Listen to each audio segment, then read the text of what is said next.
Imaginez, en pleine Seconde Guerre mondiale, Hitler en personne ordonne la construction d'une prison ultra sécurisée, spécialement conçue pour enfermer les prisonniers ayant déjà tenté de s'évader. Une forteresse bâtie pour résister à toute tentative de fuite. Et pourtant, un seul homme, animé d'une détermination sans faille, décide qu'il s'en échappera coûte que coûte. Mieux encore, il ne compte pas partir seul. Il prévoit de s'évader avec des dizaines d'autres prisonniers. Une histoire de planification et de génie sans précédent. Croyez-moi, plus nous avancerons dans le récit, plus vous serez stupéfaits. Alors, ne ratez aucun détail et suivez cette aventure jusqu'à la fin.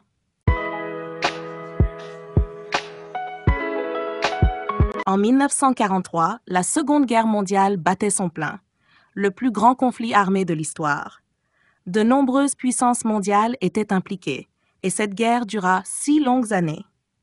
Pendant cette période, l'Allemagne nazie, sous la direction d'Hitler, conquit une grande partie de l'Europe.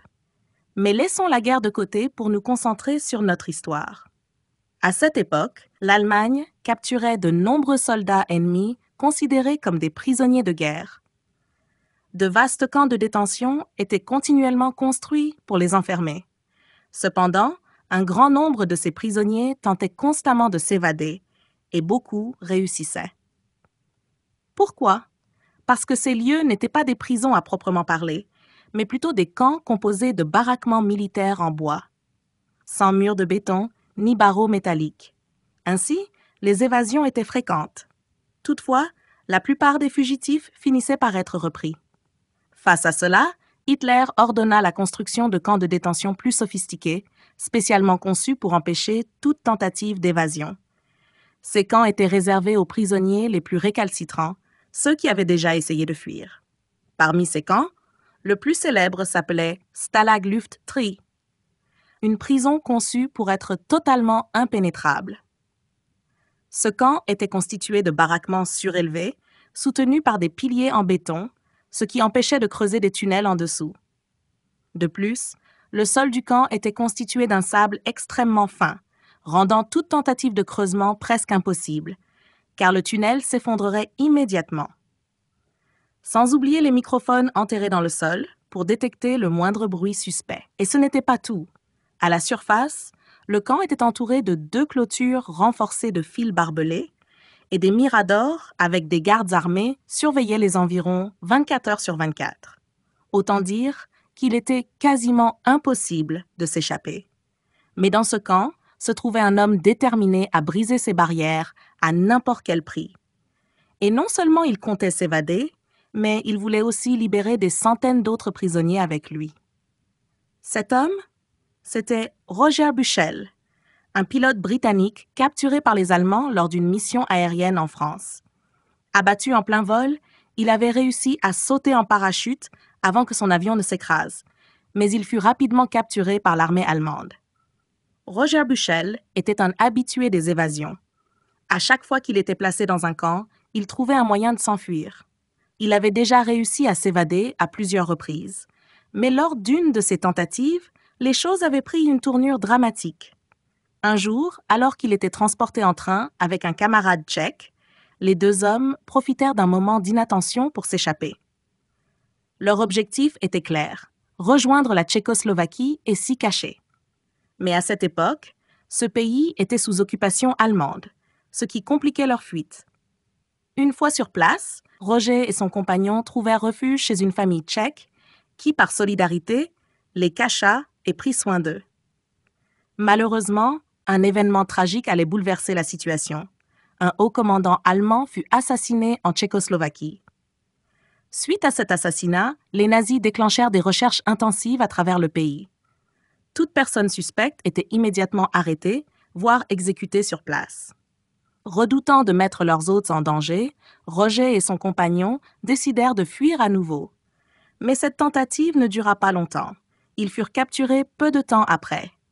Bien qu'ils n'aient jamais révélé l'identité de ceux qui les avaient aidés, les soupçons des nazis se portèrent sur leurs bienfaiteurs. Il semblerait que les voisins de la famille tchèque, par crainte de représailles, les aient dénoncés. Le destin de cette famille fut atroce. Tous ses membres furent exécutés sans exception, adultes comme enfants. Ce drame marqua profondément Roger Bushell. Effondré, il développa une haine féroce envers les nazis et une détermination sans faille à leur porter un coup fatal. C'est ainsi qu'il se retrouva dans l'impénétrable Stalag Luft II, un camp construit en Pologne occupé par l'Allemagne. À cette époque, comme je l'ai mentionné, l'objectif de ce camp était de rassembler les prisonniers de guerre ayant déjà tenté de s'évader. Il s'agissait donc de l'un des camps les plus sécurisés.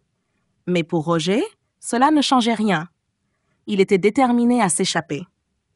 Dès son arrivée, il commença à réfléchir à un plan d'évasion. Il se rapprocha d'autres prisonniers, noua des amitiés, apprit des techniques et finit par former une petite équipe de 5 ou 6 hommes. Ce groupe allait devenir le Conseil de commandement, dont la mission était d'organiser la plus grande évasion de masse possible. L'objectif principal de Roger n'était pas simplement de fuir. Il voulait déstabiliser l'armée allemande. La fuite de centaines de soldats ennemis dans les territoires occupés obligerait les nazis à mobiliser d'importantes ressources pour les retrouver, détournant ainsi leur attention du front principal. D'autant plus que ces prisonniers étaient, pour la plupart, des officiers expérimentés. Les Allemands redoutaient qu'ils ne rejoignent la résistance ou ne causent des ravages en territoire ennemi. L'idée était claire, mais il fallait un plan d'action. La seule solution envisageable était de creuser un tunnel pour sortir du camp. Cependant, comme nous l'avons vu, la sécurité y était extrême et les gardes surveillaient constamment les moindres signes d'une excavation clandestine. C'est alors que Roger eut une idée de génie.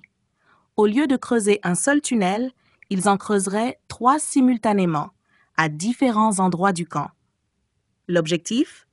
Désorienter les Allemands. Si un tunnel venait à être découvert, ils ne soupçonneraient pas forcément l'existence des 2 autres. Mais il y avait un problème de taille. Les gardes de Stalag Luft II n'étaient pas des gardes ordinaires. Ils faisaient partie des forces spéciales allemandes, surnommées les moustiques. Des soldats d'élite, personnellement affectés à la surveillance du camp par ordre d'Hitler.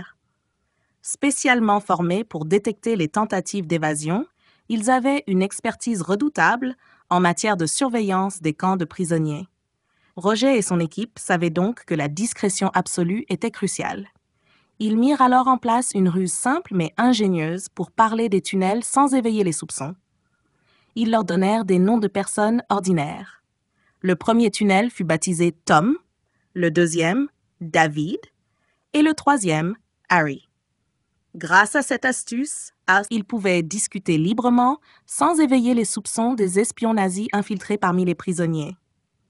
Par exemple, au lieu de dire « Nous allons creuser le tunnel cette nuit », ils disaient « Nous allons voir Harry ce soir » ou « Tom est en bonne forme ».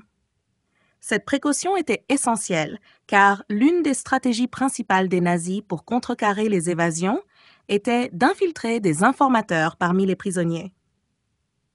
Ces espions se faisaient passer pour des détenus ordinaires, gagnaient la confiance des autres et rapportaient toute information suspecte aux Allemands.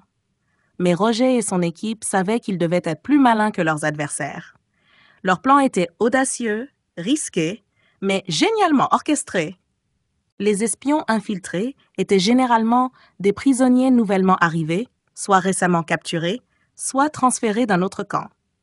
Mais les détenus expérimentés avaient mis au point une stratégie efficace pour les repérer rapidement et éviter toute fuite d'informations. Dès qu'un nouveau prisonnier arrivait, ils engageaient la conversation avec lui de manière amicale. Ils lui posaient des questions sur son arrestation, son parcours et surtout sur sa ville d'origine. Par exemple, si un détenu prétendait venir de Londres, il faisait venir un autre prisonnier, un vrai londonien, en qui ils avaient totalement confiance. Ce dernier lui posait alors des questions précises sur la ville, les quartiers, les lieux emblématiques, le climat, les personnalités locales. Des détails que seul un véritable habitant de Londres pouvait connaître. Ce pseudo-interrogatoire, déguisé en discussion banale, permettait de détecter rapidement si le nouvel arrivant était bien un prisonnier de guerre ou un espion infiltré par les Allemands. Et si un informateur était démasqué, Les prisonniers n'hésitaient pas à confronter les gardes. On sait que cet homme n'est pas l'un des nôtres. Il n'est pas un vrai soldat. Soit vous le retirez d'ici, soit nous ne pourrons garantir sa sécurité. Étonnamment, cette tactique fonctionnait à chaque fois, obligeant les Allemands à retirer leurs espions du camp. Cette protection contre les informateurs était cruciale pour la réussite du plan de Roger. Après tout, il ne s'agissait pas d'une simple évasion, il voulait faire évader au moins 200 prisonniers, soit un tiers du camp, qui comptait environ 600 détenus. Une organisation militaire clandestine. Un plan d'une telle ampleur nécessitait une coordination quasi militaire. Seul Roger et son conseil de commandement connaissaient tous les détails de l'opération. Quant aux autres prisonniers impliqués, chacun ne savait que ce qui lui était strictement nécessaire. Par exemple, une équipe s'occupait uniquement du tunnel Harry, une autre de David et une autre de Tom. Une autre était chargée de fabriquer les outils, sans savoir à quoi ils serviraient exactement. Une autre se chargeait de faire disparaître la terre excavée. Cette compartimentation des tâches assurait une sécurité maximale. Même si un prisonnier était surpris par les gardes, il ne pouvait trahir que sa propre mission, et non l'ensemble du plan. Mais ce n'était pas suffisant. Roger et son équipe savaient qu'ils devaient suivre de près les mouvements des gardes pour éviter toute découverte accidentelle. Ils mirent donc en place un réseau d'espions internes, une sorte de service de renseignement clandestin. Le réseau d'espionnage interne. Ils placèrent des sentinelles aux endroits stratégiques du camp pour surveiller les déplacements des gardes. Ces guetteurs utilisaient un langage codé basé sur des gestes anodins pour transmettre des alertes. Si un garde approchait d'une zone de travail secrète, le premier guetteur pivotait légèrement sa casquette. Un deuxième, qui observait le premier, s'étirait discrètement. Un troisième, voyant cela, se grattait la main. Ainsi, sans qu'un seul mot ne soit échangé, le message circulait en chaîne jusqu'au point sensible, permettant aux prisonniers d'arrêter immédiatement leurs activités avant que les gardes ne les surprennent. Le détail le plus brillant? Aucun des guetteurs ne savait qui étaient les autres, ni la signification exacte de chaque geste. Chacun connaissait seulement son propre signal et la personne qu'il devait observer. Grâce à cette organisation d'une précision redoutable, la préparation de l'évasion se poursuivit sans que les Allemands ne se doutent de quoi que ce soit. L'énorme défi du creusement des tunnels. L'un des premiers obstacles auxquels les prisonniers ont été confrontés était la nature du sol sur lequel était construit le camp. Il n'était pas stable, très sableux, presque comme du gravier. Cela signifiait que les tunnels risquaient de s'effondrer à tout moment s'ils n'étaient pas correctement renforcés. La solution? Ils ont commencé à démonter les planches de bois des lits de leurs dortoirs pour en faire des renforts. Mais une autre question s'est posée. Comment fixer ces planches dans le tunnel? Ils n'avaient ni marteau ni clous, et même s'ils en avaient eu, ils ne pouvaient pas les utiliser.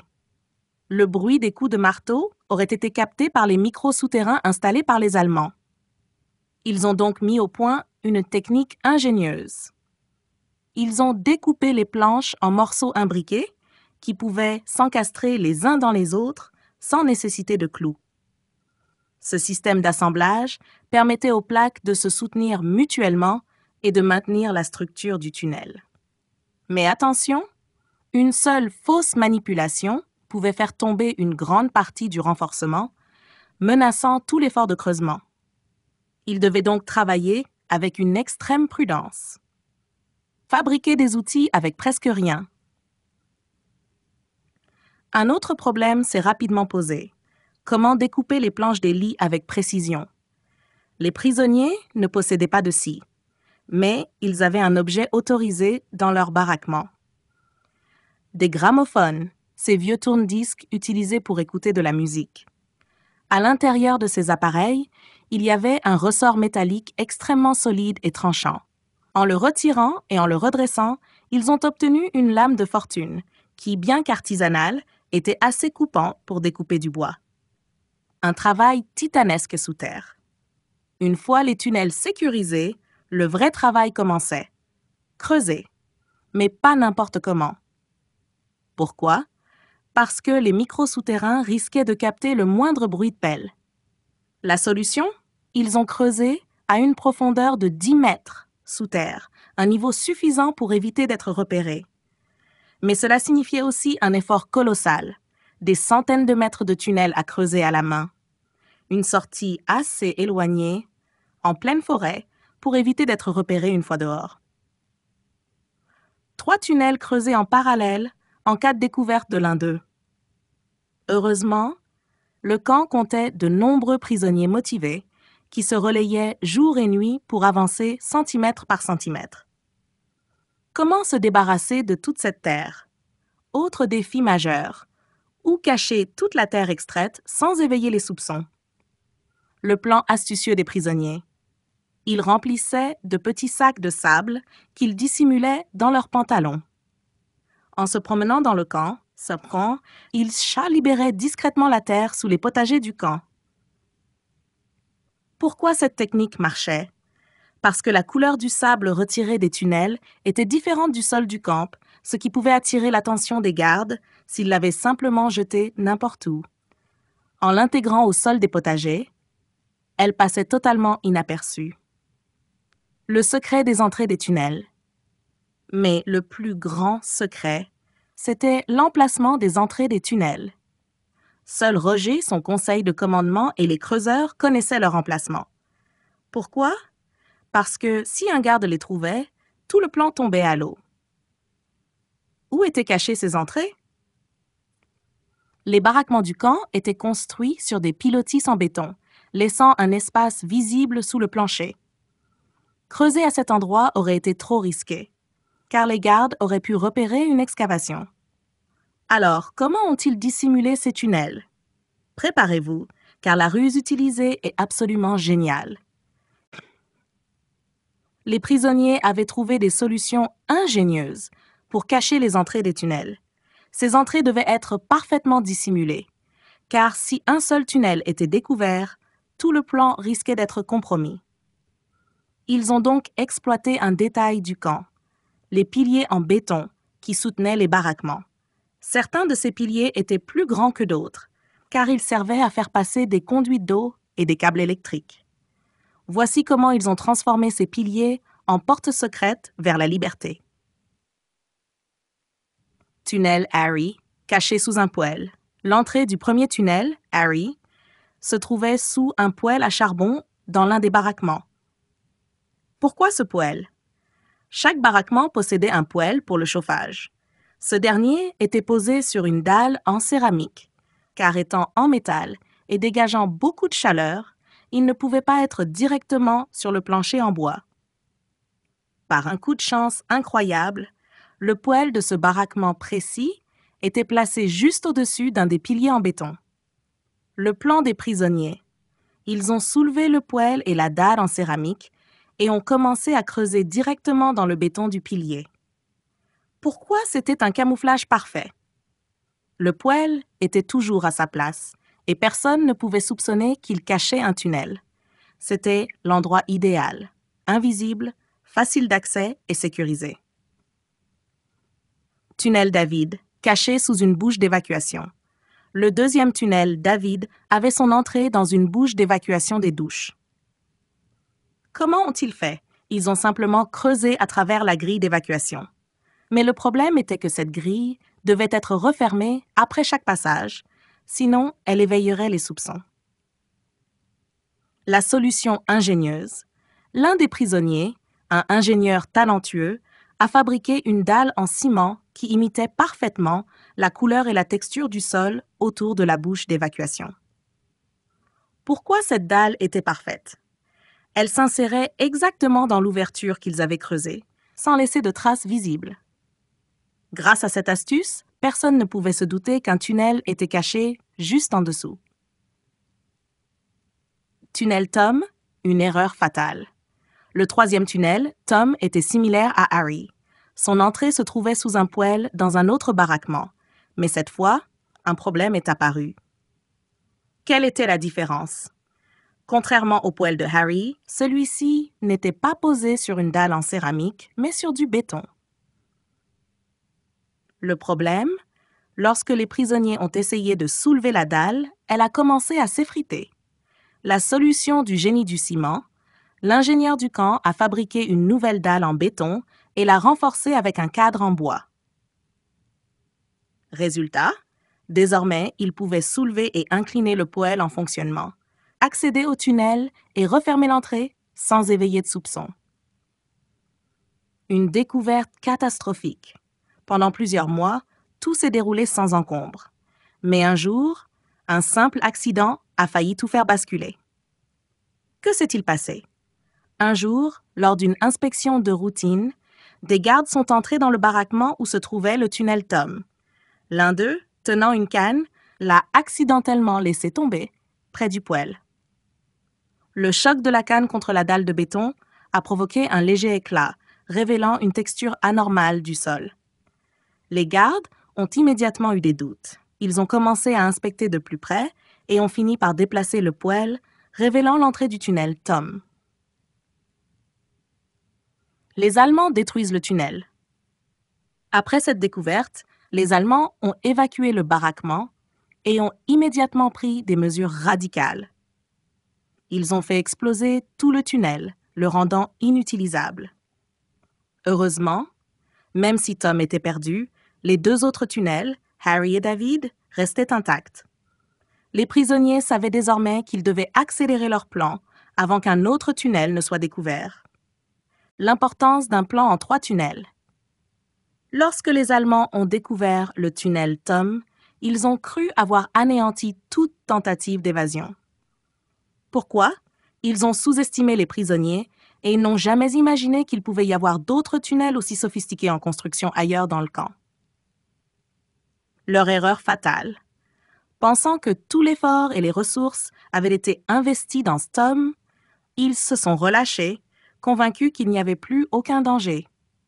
Pour les prisonniers, c'était une aubaine.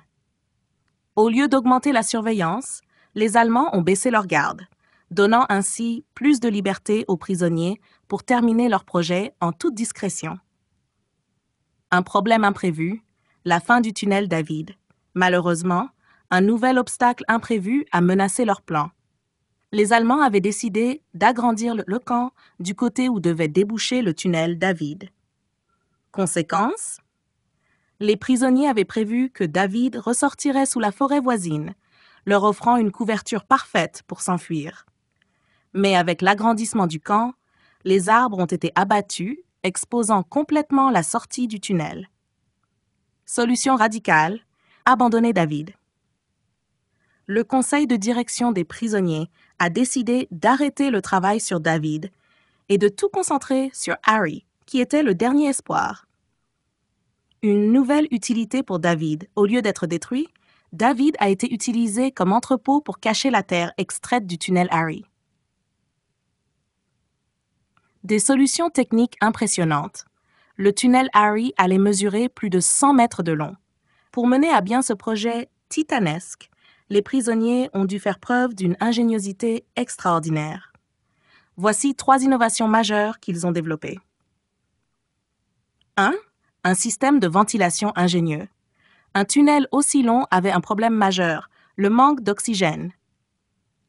La solution des prisonniers, ils ont construit un système de ventilation en utilisant des boîtes de lait vides. Comment ça marchait?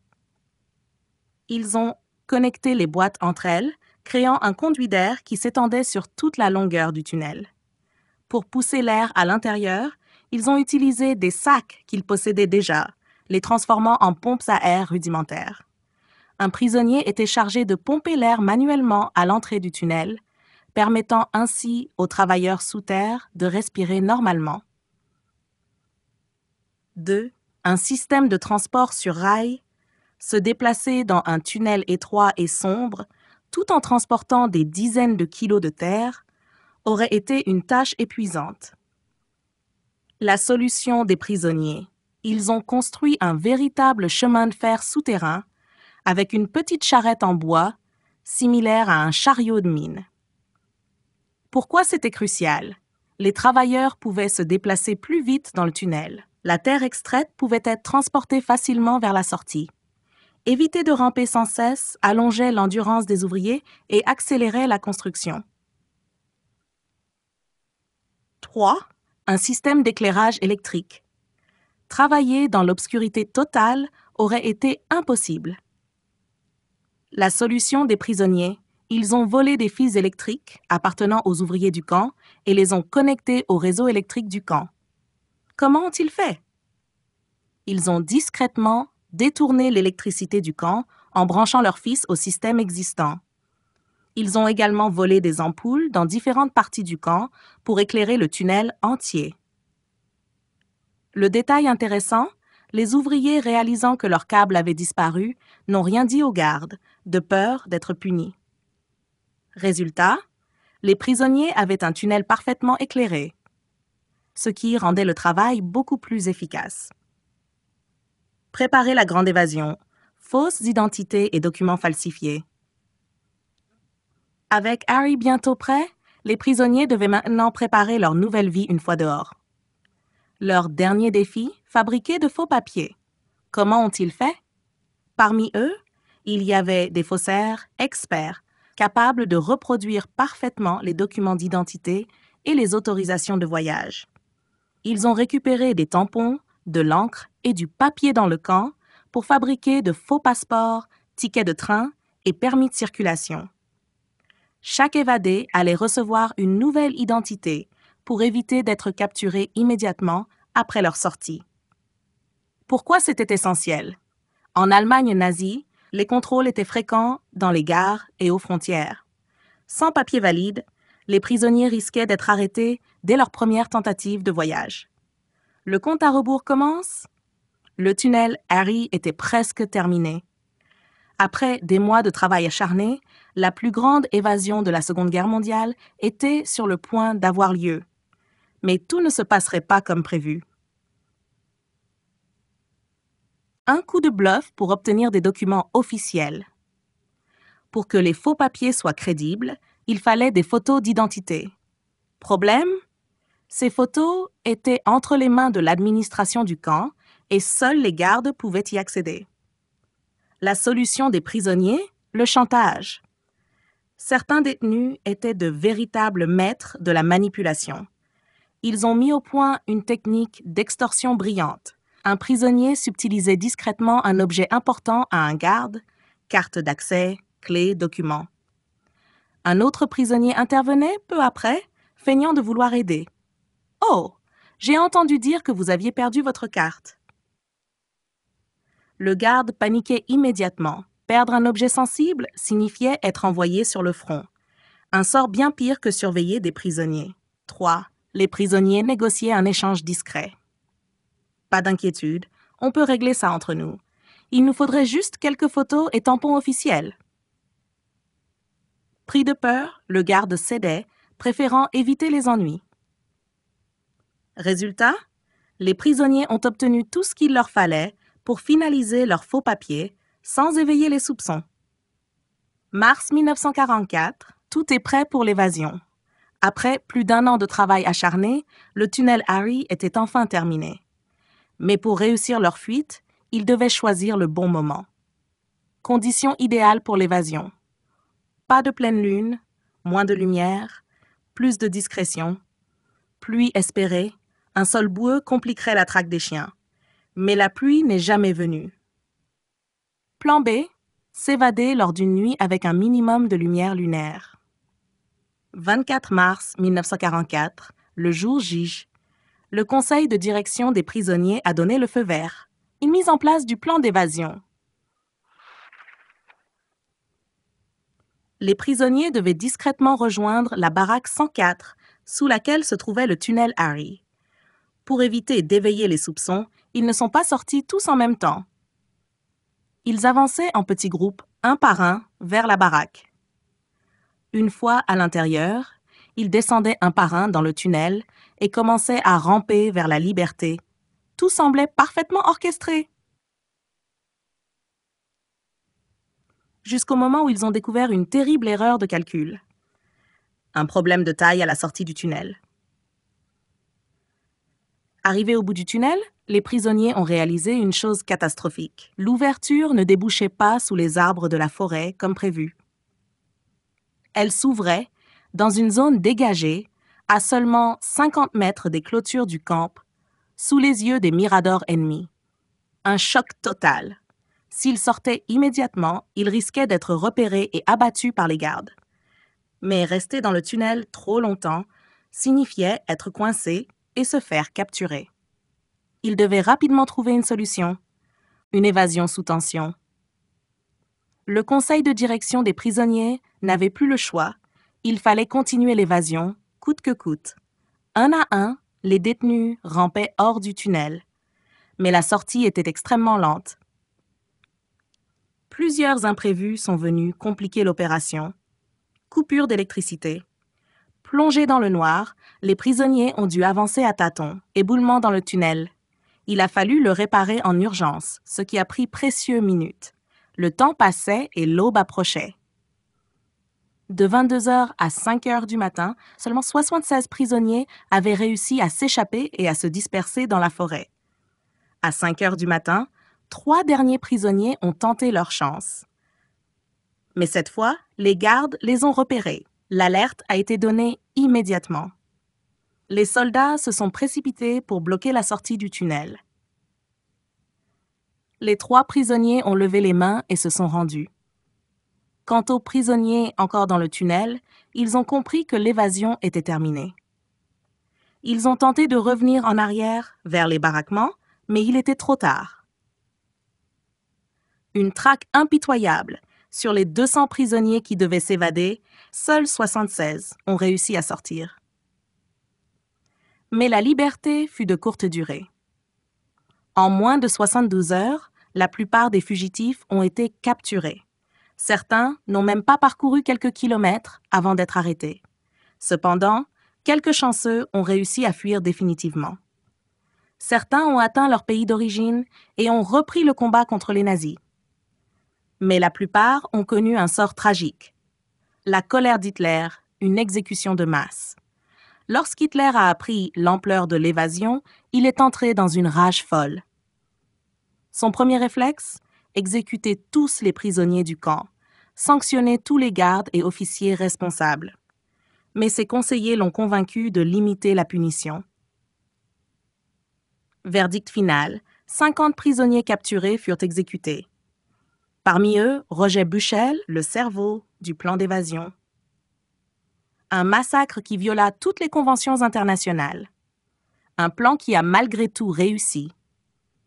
Même si l'évasion s'est soldée par un drame, elle a atteint un objectif majeur. Détourner l'attention de l'armée allemande. Mobiliser d'importantes ressources nazies pour retrouver les fugitifs. Déstabiliser l'organisation du camp et du Reich.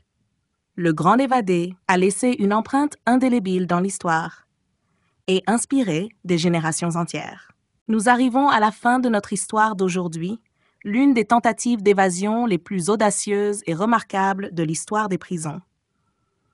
Bien que la fin soit tragique, cet effort collectif et l'ingéniosité dans la planification restent parmi les exemples les plus frappants de la détermination humaine face aux circonstances les plus extrêmes. Qu'en pensez-vous? Croyez-vous que le plan aurait pu réussir si quelque chose avait été fait différemment? Partagez vos opinions dans les commentaires. Et si vous avez aimé la vidéo, n'oubliez pas de vous abonner à la chaîne et d'activer la cloche de notification pour ne manquer aucune nouveauté. Merci de votre suivi et à bientôt pour une nouvelle histoire.